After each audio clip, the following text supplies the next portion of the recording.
just record it in case there are people who couldn't make it and want to participate. Got it. We're recording. Okay, thank you. All right. Well, good morning, everybody. Happy Monday. Woohoo. I had a couple notes on my agenda for this meeting, and the first one I just want to talk about real quick is I did get a couple samples of prepaid remittance, and of course we haven't seen many changes yet. And if somebody has seen any, let us know. But I wanted to make sure everybody was really keeping an eye on what DOR was remitting, because it should start increasing. Potentially. Potentially. Anyway, and that's one of the things is we frankly had no idea what effect going to a flat rate would have, because we have no data on how many times people buy minutes. The hope was that it would go up, but we don't know. So it'll be interesting to see what that first report says from DOR. Right. I did notice between December and January, from one county, there was an increase. Good. Slight increase, but increase nonetheless. So just kind of note to everybody, and maybe our next meeting we'll have more data, but just a note to kind of keep on that, to see if that flat rate definitely makes a difference.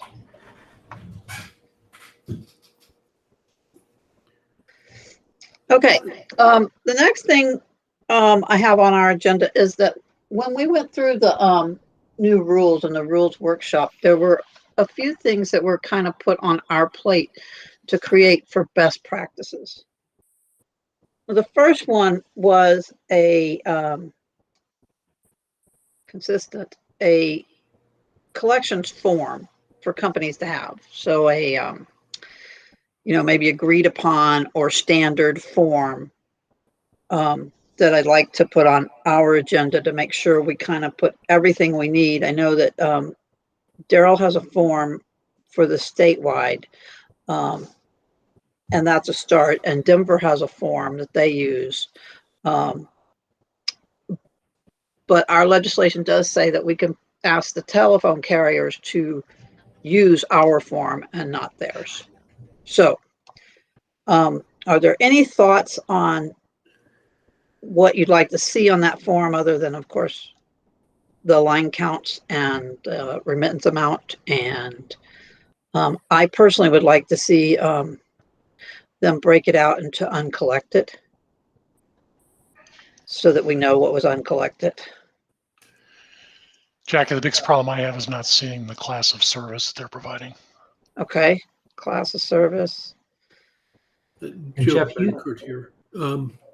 It seems to me that they're remitting amounts and submitting remittance forms all over the country.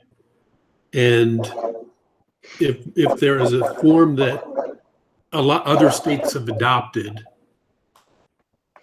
and includes stuff we want, it might be easier for the carriers and also easier for us if we just adopt a form they're already using somewhere or in a number of states. Is that something we could find out through NASNA? Joe, I can ask, but I've never heard of any standardized form being used, but I will ask. Maybe there is, and I'm just not aware of it. As far as I know, though, every state has their own form. Jackie? From the remittance I've seen that the carriers tend to have their own forms. So per taxing a company, those third-party companies, they usually have a standard form for all their companies that they use. And then, of course, individual companies kind of do their own thing too. So from what I see with the remittances, that it's the company that has driven those forms, not us, even though we're allowed to. Is there consistency between the forms used by different carriers or companies? They are, if they are with the same taxing company.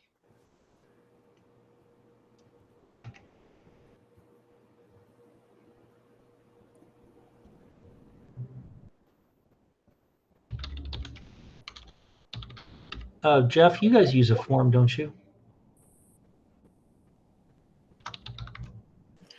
Yeah, we have a generic form for those that, that usually the really small carriers that are new to the game don't have their own. We send it to them that they can modify, but we pretty much accept, like Jackie said, GS Associates, and I forget the other one, slips my mind, has a lot of carriers and they use a standardized form. And GS has been good. They've kind of added some fields with class of service for me that they weren't reporting heretofore.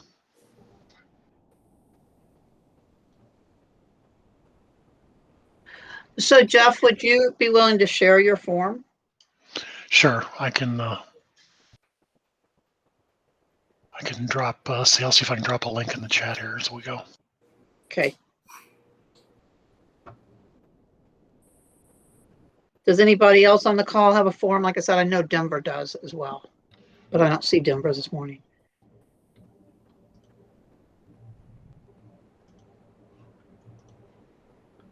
Yeah, I think Denver, because their financial people handle all of that stuff rather than their 911 authority. I think we're making it more complete and comprehensive for financial management purposes, and that's probably one we should get a hold of and look at. They may have trouble sharing theirs simply because I think theirs is completely an online form. I don't know if they can just give us a printout of what's included or not. I can reach out and ask for that. I'm going to share the form that we're using for the state 911 surcharge, and it's on a form that's combined with the TRS surcharge. So they use one form for both 911 and TRS. We do break down by TDM, meaning wireline, wireless or VoIP, and then how many were uncollected total. And then we actually have for separate ones for a separate line count for TRS and 911 because TRS does not include Lifeline, whereas 911 does.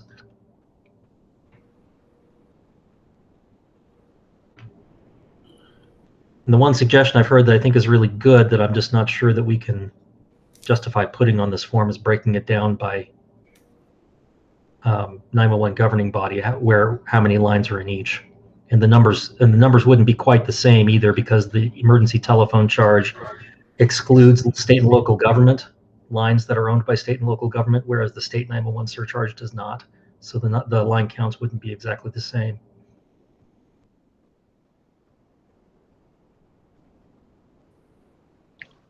Okay, so what does the group think about getting those 3 forms, and then at our next meeting kind of taking, I'll get them all out, but next meeting taking a stab at creating one from those 3?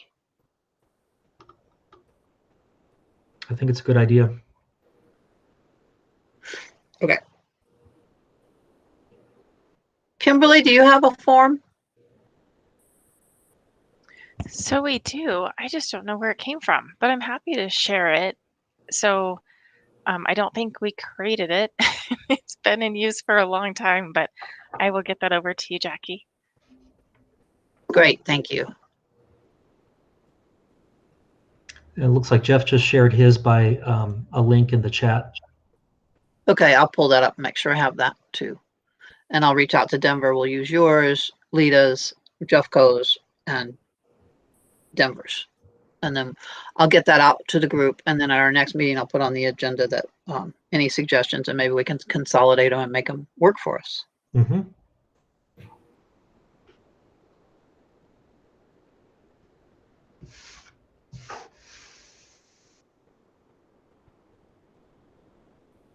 All right.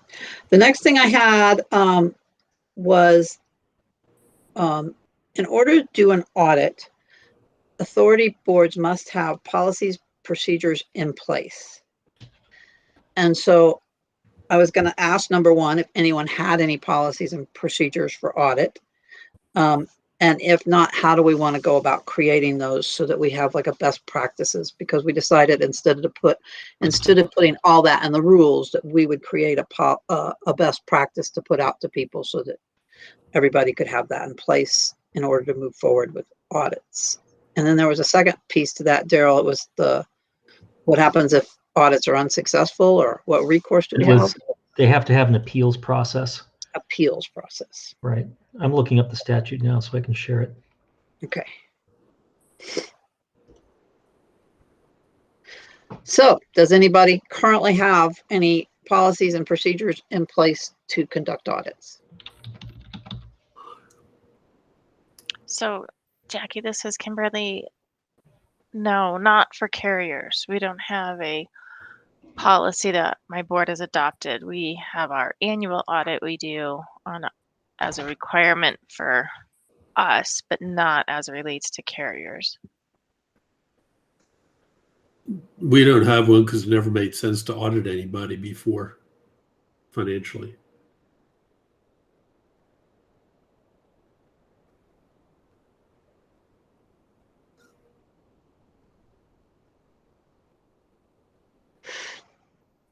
So, is there stuff in the regular auditing procedure for the boards that would work for turning it around for carriers, or do we need to like put our heads together and come up with something completely different? I think on this one, we're somewhat starting from scratch, but I do think we have some other states that have done audits. I know that Nebraska did an audit recently, and I think I've got some of that information. I'm trying to pull it up now. I guess for me, Jackie, what I'd be interested in is, what's the threshold to trigger an audit? We're not just going to do it willy-nilly to all carriers, I would assume. And is there some type of behavior or something that occurs that would trigger the need for an audit? Yeah, that's a good place to start too. So yeah, Kimberly, if you could share that with us too from Nebraska, and then again, I guess we're just going to have to start putting our heads together. But yeah, I like the threshold idea. One of my thresholds has been the selective router database. It only works for landlines, of course, but it's always been completely off from what carriers are remitting, and they've never been able to give satisfactory answers to that. And so there's a possible threshold there. And then, of course, on their side, I'm sure they're going to be concerned about confidentiality. And so whoever the auditor is will have to, sign NDAs and assure them that their information regarding their subscribers and stuff will be kept confidential, I assume. I would assume so too. Although I would say that there's nothing in the statute that gives them the right to refuse an audit because of privacy concerns. But that may be something that ends up having to come before the commission at some point if a carrier doesn't want to do an audit because of they're not comfortable with the confidentiality protections. It may end up coming before the commission or before the courts. So we have our audit rules and appeal procedure. It's really kind of interwoven with the existing procedures at the commission. Those rules have been approved by the commission for a notice of proposed rulemaking, and they should be going out probably today or tomorrow. So you'll have an example of that. And Jackie, I sent you an advance copy of that so you can take a look for today's meeting. Perfect. Yeah, I just didn't get to it this morning. And I would also suggest we ask Denver, because Denver does do audits of carriers. They do them just as a matter of regular part of their doing business from their tax department. So we should look and see what rules they have and see if any of them are can be configured or adapted for other local 911 authorities. Part of my concern with the threshold is that we don't know what we don't know, and I don't know that in a lot of cases there's much, unless I know at one point we had a wild swing in somebody's remittances, but outside of that sort of thing, I don't know what indicia there might be. So this is Kimberly. If I can jump in, I think some of the issue is we don't know what the issues are. I know that one item that we have been able to show is the fact that carriers back into the remittance. And so whether or not we want to raise an issue with that, it's just an interesting aha moment. And I'm not sure everyone's aware of that. They collect a certain amount and then they just divide it, that amount that they have collected, by the local surcharge, and that's how they derive their line count. So, in order to really dive in to say, are they collecting the right amount in your area? I mean, that's just one issue. Are they dividing it by 70 cents? Are they dividing it by $1.25 to drive their line count? So we found that all the carriers are backing into the line counts. The other issue is, again, where are the surcharges going? Are they going to the correct local authority? Are they going down as far as county? Or are they stopping at city or township zip code to determine where the surcharge should be remitted to? So those are some of the benefits and the whys behind how an audit could be beneficial. And this is Daryl.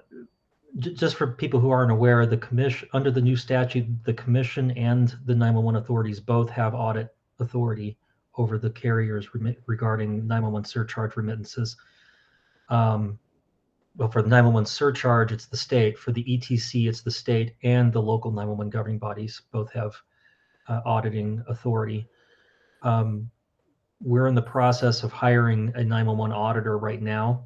What I anticipate them doing, because I'm going to be relying on this position to help create some of these processes, but what I'm anticipate them doing is creating a sort of rotation where everybody gets audited. Maybe not every year, but maybe every 2 or 3 years.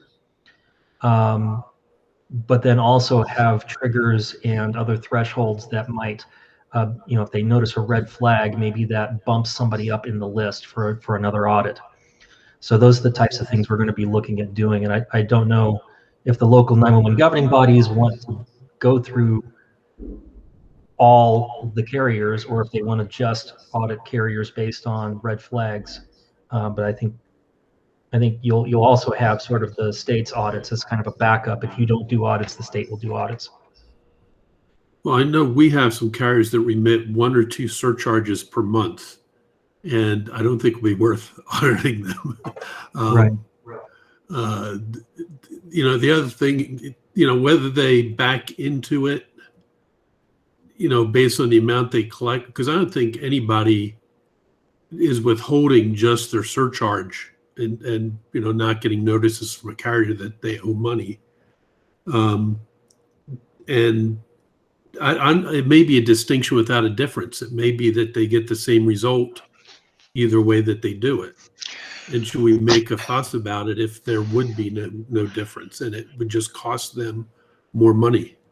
Joe, what we find is it's the accounting companies like GSA that are backing into it. They get a chunk of change from the telephone service provider, and they take, our rate and back into the amount of money that they receive from the telephone service provider to create the line count. So would that be an incorrect result? Well, we don't know. And that's why I started asking him to tell me class of service, because it requires him to dig a little deeper into what it is that money represents. I just put a link into what GSA is doing for me now on their form. And that backing in is part of the reason, and this suggestion to add this to our form was from Lita, so thank you, Kimberly and Tracy. But we added that uncollected line because it makes a distinction between how many lines do you really have, and then if there are some that were uncollected because the customer didn't pay their bill that month, then you have a way of showing us that. If they never show any uncollected, then they're probably backing into their line counts. And that was my point of adding the uncollected to the form. Mm-hmm. Because it keeps them to dig deeper. And Joe, I hear your point, like some only remit 1 or 2, but to Kimberly's point, maybe they only remit 1 or 2 because they have so many in the state and they're just dividing it among everybody as opposed to actually remitting it where it goes. I've always kind of questioned that. basically, how do you stay in business with one customer? Well, I assume that they probably have more customers in Denver and one or two in Boulder and some up in Lambert. You know, it's and they're a reseller, so they're not putting in their own facilities. Right. But I've seen from various counties the same companies, and more than one county from various companies only remit one. And I'm wondering if we compared those companies that only remit one, how many of them are only remitting one to each county? But even so, if they total up to 10, is it worth the cost of doing the audit? I don't know. I guess I think about the big picture of the audit. The intent of the audit is to have some eyes on some of this and come up with some sort of process or policy so we can confirm and hold carriers accountable.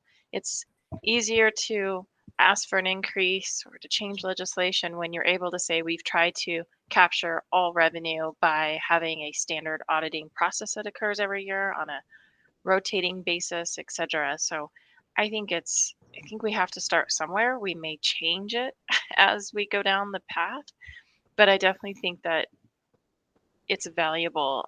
Lita, we have recovered just under $20,000 in auditing one community with one carrier because they were remitting it to the wrong location.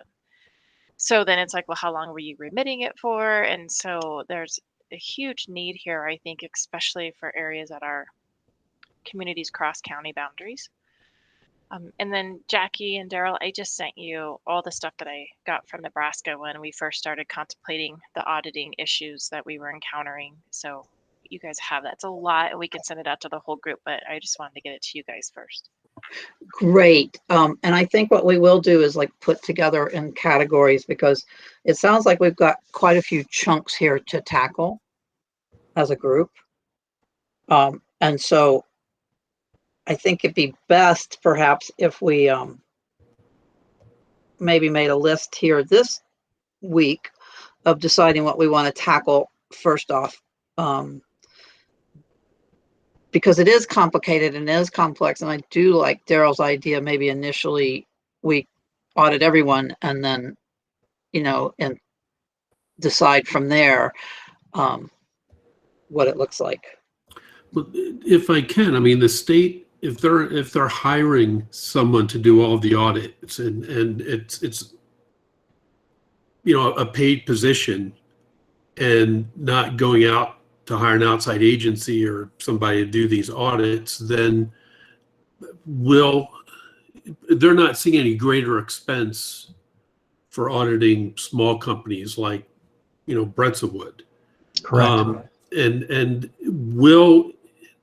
when you're auditing every company in a rotation, will you be able to identify the situations like where Jackie's expressed the concern that somebody may be, you know, dividing up their total customers by the counties in which they have, you know, and not allocating properly? Can you do an ETC audit along with your surcharge audit?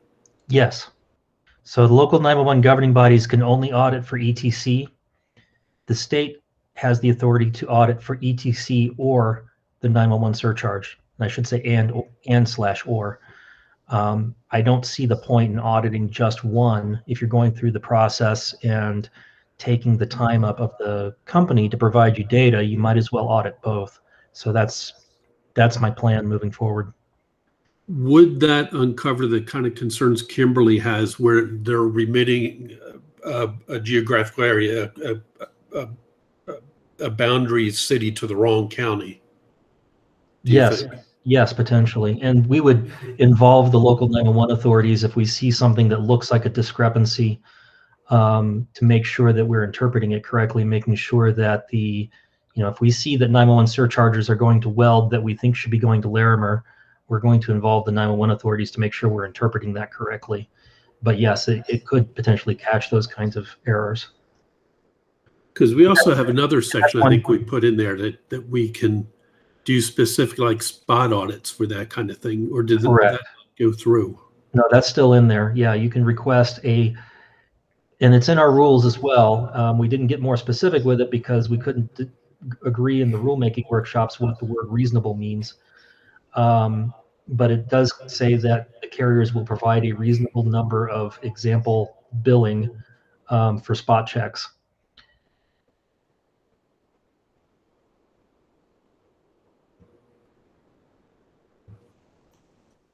Oh, and the other thing I was going to mention is that's also the reason why we wanted to get either GIS data sets for the 911 authority boundaries or descriptions of the 911 authority boundaries if they don't have GIS data sets, because we want to be able to tell if a surcharge is going to the right 911 authority. The only way to do that is to work towards building a data set showing where the boundaries are.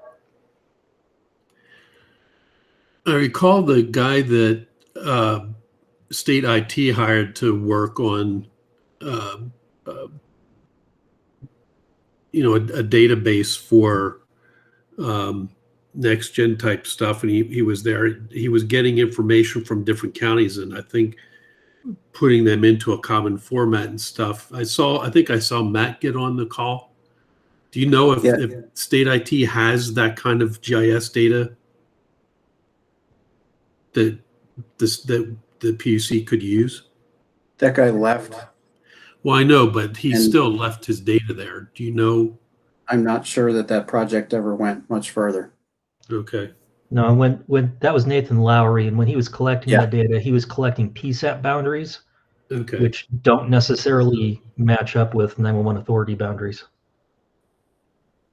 I think OGIS is really short on staff versus their demands. It's been several months since they got back to me about GIS committee questions. So I don't know how quick they're going to be to help with this.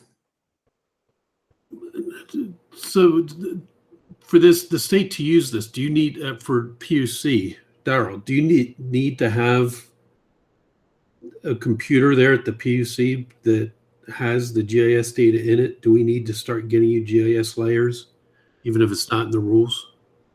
Do you need to buy a computer for it? So there are services that are online that will allow the 911 authorities to, we can essentially crowdsource the data collection. I'm not ready to look into purchasing something like that yet, but that is something that we could purchase with the 4% administrative retention that the commission is allowed to use. I want to get that person hired. But yes, I think long term, that would be my goal, is to look into putting out an RFP and purchasing a service that would allow us to allow each 911 authority to go in and adjust the boundaries of their GIS or of their service area, and that would eventually be used for purposes like I've talked about here.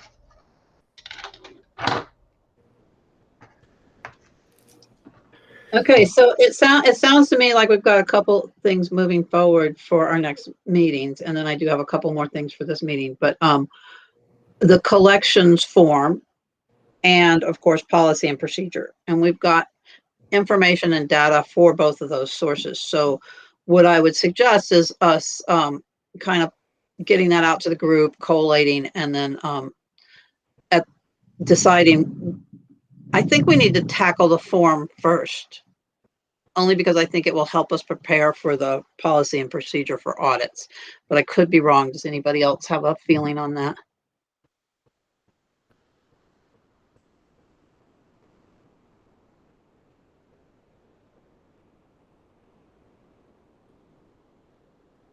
I think it sounds reasonable.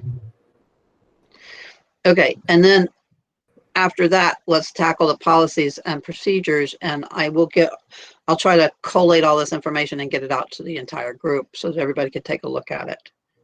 And then we could tackle policies and procedures after we get the form. And then we wanted to talk a little bit about concurrent sessions and the number of concurrent sessions. Right, so this is just a reminder that, just a moment. Got that Monday morning frog in my throat. Just a reminder that the commission annually has to set up the distribution percentages for all the 911 authorities. We'll be starting that later this year. We've got several months before that proceeding will open, and that will be to set the distribution percentages for the calendar year 2022. There are a couple of things that occurred to me after the commission had already approved the last percentages, and nobody had brought it up in the proceeding, that in the interest of fairness, I think need to be addressed. And I don't see anybody from either Aurora or El Paso Teller on the call, and that's who this affects. But Aurora and El Paso Teller both have at least one military base that has concurrent sessions that currently that 911 authority is getting credit for in the percentages, even though they're not paying for those concurrent sessions. So what I'd like to do is remove those from the overall count entirely and not give credit for those to those two 911 authorities. And I was kind of curious to see if anybody had any comments on that idea, just as a matter of fairness. If you're not getting if you're not paying, if you're not incurring the costs of a 911 concurrent session, then you probably shouldn't be getting reimbursed for it. I'm going to see what people thought about that. That's philosophical approach. Pretty straightforward. Yeah, Does anybody I agree. disagree? Okay. No, I disagree. You disagree, Joe? No, I don't disagree. Okay. There are minimums and maximums beyond which I think we have to adjust the tariff rate. And I don't know if we're close on either end, if it would make a difference. But it's fair. No, and the concurrent sessions don't go away. So for CenturyLink's point of view, those concurrent sessions still exist. I would just be removing them from the calculation for the percentages. And so this is Jackie, so that I understand what would happen, because I think it's fair and it's right. But for the military that have those concurrent sessions, they would pay those out of federal funding, and it wouldn't really affect us whatsoever as far as the authority boards. And that's what they're doing now. And now Yes. It's not every military installation. So El Paso Teller has 3 or 4 different military installations, and they are paying for one of them. I think it's Peterson. But Okay. the others, they're not. So if they're paying for them, they can keep them as in terms of their percentage distribution. But if they're not paying for them, then they should be removed. And I it's agree. not like I spoke over Kimberly. Kimberly, do you have something to say? No, I agree with everything. My apologies. Not a And problem. the other thing I wanted to bring up is just so people are aware, State Police is in discussions to turn 2 of their non-PSAP communication centers into PSAPs and to start purchasing concurrent sessions for those 2 PSAPs. That's the one in Pueblo and the one in Lakewood. And I believe they are in talks with Jefferson County. So Jeff, you can correct me if I'm wrong on that, and Pueblo County to start paying for those concurrent sessions for them, meaning that Jefferson County and Pueblo County would also receive credit for the purposes of the percentages of the distribution for those concurrent sessions. Jeff, is that correct? Yeah, that's correct. It'd just be kind of a pass through for us. And it wouldn't make so we're going to get rid of some concurrent sessions from the calculation and add in a couple more. So I don't know if, honestly, the change might be neutral for the other 911 authorities in the state. And how it benefits CSP for the 6th and Kipling facility is that, from time to time, JeffCom will get a 911 call for a crash that's somewhere on the periphery of the county, and it allows them to transfer that to CSP, and they'll get all the full information that would come in with the call.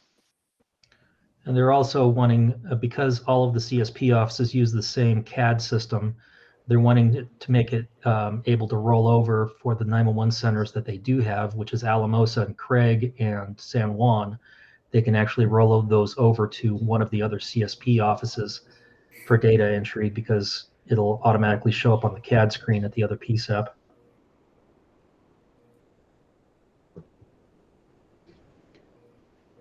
And Jeff, I keep forgetting, how many concurrent sessions are they talking about? Was it 4 at each?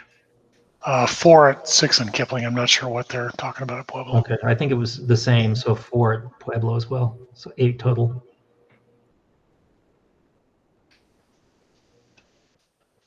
Now the statute does say that the 911 authority has to file with the commission for approval to increase its concurrent sessions. So we are asking JCECA and Pueblo County to file petitions with the commission to take on those additional concurrent sessions. We don't have a form for that yet, but they could file a petition. And I think Ryan Tharp with JCECA is working on that for their side. I don't know what Pueblo is doing at this time.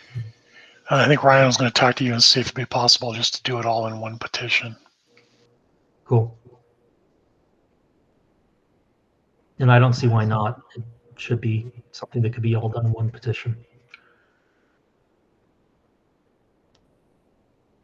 Well, good job. It's about time State Patrol had 911.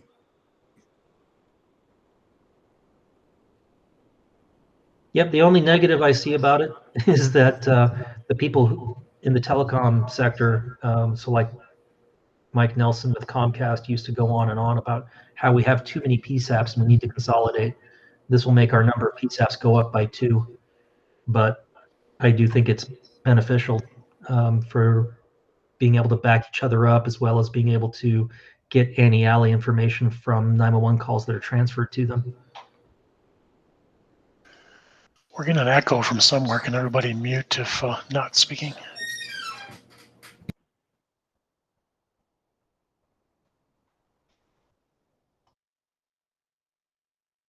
So that's all I had, Jackie. Okay, great. All right, so it sounds like we have quite a bit of work to do. And so I guess I want to ask the group what else they have, what else we're thinking about, and what else we need to do.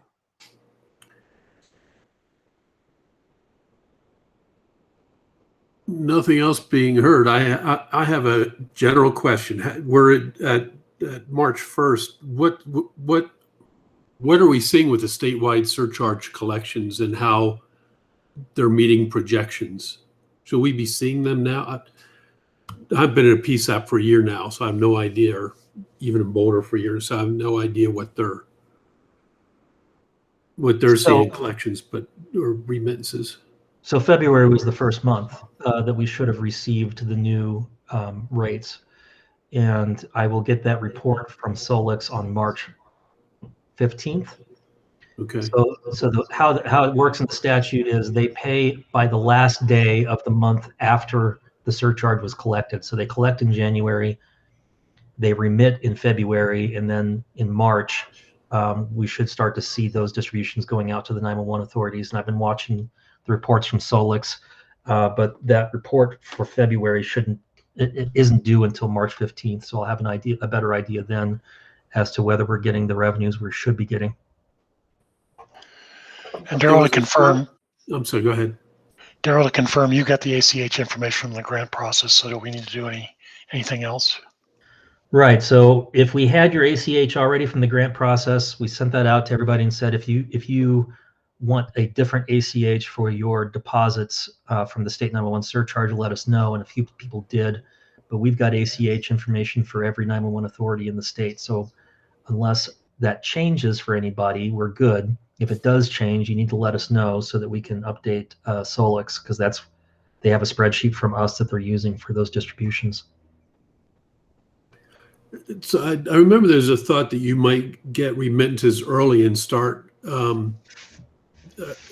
distributing early, but if you don't get the report from Solix, that probably can't happen. So there were a few small carriers that remitted early. It amounted to like $600. So distribute that across 600 concurrent sessions, and it's about $1 each. So you might have seen that in your bank account and not even known what it was, because it was only a couple bucks. But starting next month, we should start seeing the full amount. or I should say this month, we should start seeing the full amount. Since it's now March. And when is that going to be? By the end of March, you'll be Yes. distributing it, or not like on the 15th? It'll be probably around the 30th. No, it should be shortly after the 15th. I'm not sure when Solix does that, but as part of that report they give us, they're supposed to tell us what they distributed. So Oh, okay. I believe you should get it before or on the 15th of the month.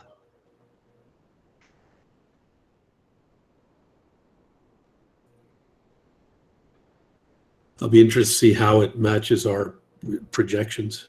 Yep.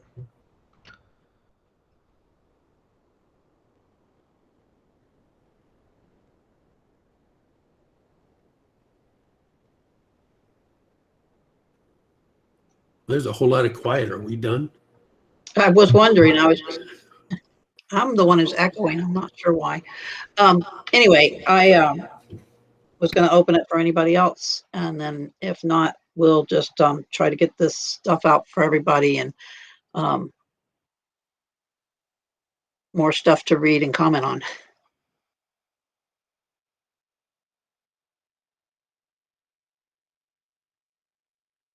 I think we got plenty to get started. I think we do too. So, hey, you want 18 minutes back? No, 17 minutes. I can't add. I'll take it. All right. Thank you all. I appreciate it. And I will collate that stuff. And Daryl, maybe you can help me with that and we'll get it out to everybody. Got it. Thanks, everybody. Take Thank care, you all. everyone. All right. Bye.